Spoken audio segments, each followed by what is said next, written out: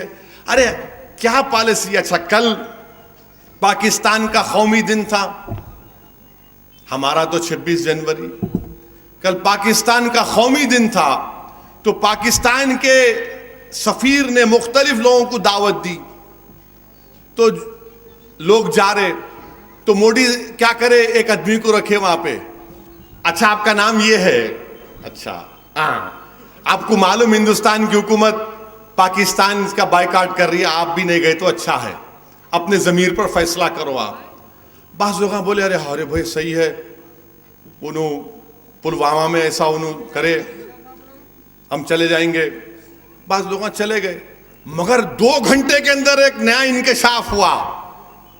عمران خان بول رہے کہ موڈی میرے کو مبارکباد دے رہے. کیا سیاست ہے پاشا آپ کی؟ یہ تو کوئی دیڑ اشاری بھی نہیں بولنا ہے اس کو. ایک طرف آپ روک رہے لوگوں کو, دوسری طرف اس کو مبارکباد دے رہے, آپ کو مبارکباد دے رہا ہوں. ارے کچھ تو ٹھہراؤ رکھو. یہ تھالی میں کا بیگن ادھر گر رہا ادھر گر رہا, ادھر گر رہا ادھر گر رہا. ارے ایک پالیسی رکھنا, نہیں بولے تو نہیں کچھ بھی نہیں.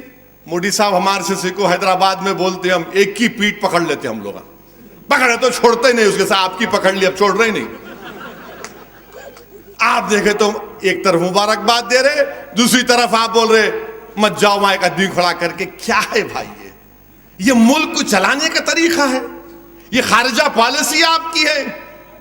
میرے بھائی ہر محاذ پر حکومت ناکام. کون سی بات آپ کے سامنے رکھوں؟ 500 کی 1000 کی نوٹ غائب کرے, سب سے زیادہ نقصان ہندوستان کے غریبوں کو پہنچا. سب سے زیادہ نقصان وہ جو کیش پر کاروبار کرنے والے لوگ تھے, برباد ہو گئے 6-8 مہینے تک. جی ایس ٹی کا اطلاق غلط ہوا, جی ایس ٹی کے نام پر لوگ پریشان. ہر محاذ پر حکومت ناکام. اور بولتے میں نوکری دیا, کاہے کی نوکری دیے بھائی؟ آپ تو نوکری ان لوگوں کو دیے کہ جاؤ گائے کے نام پر مارو اور کہو کہ پاکستان بھاگ جاؤ. میرے عزیز دوستوں اور بزرگوں, یہ حکومت ہر محاذ پر ناکام. اب رہا سوال کانگریس کا, کیا ہے کانگریس؟ سب گھر چھوڑ کے بھاگ رہے. کوئی نہیں رہنا چاہ رہا کانگریس کا, ان کا گھر خالی ہو گیا پورا. ہر آدمی کوئی نہ کوئی فون کرتا میرے کو, اسد صاحب کب ملنے آؤں؟ میں کہا کیوں بھائی صاحب کس خوشی میں؟ نہیں آپ سے ملے تو معلوم ہوتا, ذرا راستہ ملتا کہتے انٹری کا KCR کے پاس. میں نے کہا میرے گھر کو آئے تو ملتا. ملا آؤ اپنا راستہ صراط مستقیم کا اعتبار کو لے کے جاتا ہوں میں. بولے نہیں رکھا بہانا ذرا بولو. ملا کیوں؟ اب ختم ان کے پاس اب کچھ بھی نہیں ہے, ٹائیں ہو گئے پورے انہوں. ملا کیا بول؟ نہیں کانگریس کا کچھ بھی نہیں ہے. اب خالی اب آئیں گے الیکشن, جیسا الیکشن آتا ماشاءاللہ آٹو کا میٹر ڈال لیتے مخالفین مجلس. بس ان کو الیکشن آیا تو لگتا بھائی چلو اپنا ایک 15 دن کا 1 مہینے کا انتظام ہو گیا, پیسے مل جائیں گے. بہرحال میرے عزیز دوستوں اور بزرگوں, حیدرآباد کی پارلیمنٹ کی سیٹ آپ کی ہے, آپ کی آواز ہے, آپ کی پہچان ہے. ہمارے بزرگوں کی محنت اور قربانیوں کی پہچان ہے یہ, جنہوں نے محنتیں کی, قربانیاں دیں, جیل کی صحبتوں کو برداشت کیا. اسی لیے میں آپ سے عرض کر رہا ہوں کہ پولنگ پرسنٹیج بڑھاؤ. پولنگ پرسنٹیج بابا نگر میں کیوں 45% ہوتا بھائی؟ کیا یہ ہمارے لیے اچھی بات ہے کہ ہمارا پولنگ پرسنٹیج 80% ہونا چاہیے؟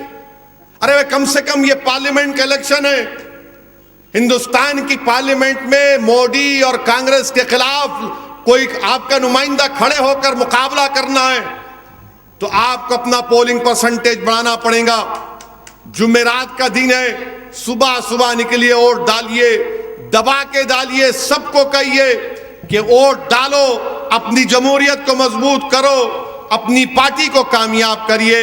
اور مجھے پوری امید ہے کہ پورے حافظ بابا نگر میں کم سے کم 90% پولنگ ہوگی. میں اس امید سے آپ سے رخصت لے رہا ہوں. شکریہ. خدا حافظ.